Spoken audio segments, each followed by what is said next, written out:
అందులో దుర్వాసో మహర్షికి ఎలా కనపడ్డాయో తెలుసా అండి అమ్మవారి యొక్క నామాలు? లలితా పాతు శిరోమే, లలిత అని మీరు అనగానే తలకాయ రక్షింపబడుతుంది.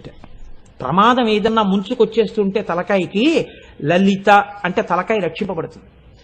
లలాటమంబాచ మధుమతి రూప, నుదురు ఏదైనా ప్రమాదానికి గురి కావలసి ఉంటే మధుమతి అన్న మాటతో అమ్మవారిని అంబా మధుమతి అంటే లలాటము రక్షింపబడుతుంది.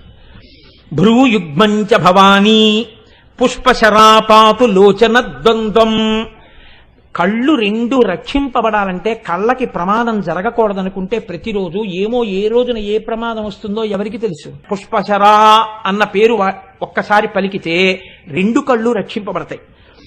పాయాన్నాసాం బాలా, ముక్కు రక్షింపబడుతుంది బాలా అన్న మాట అంటే.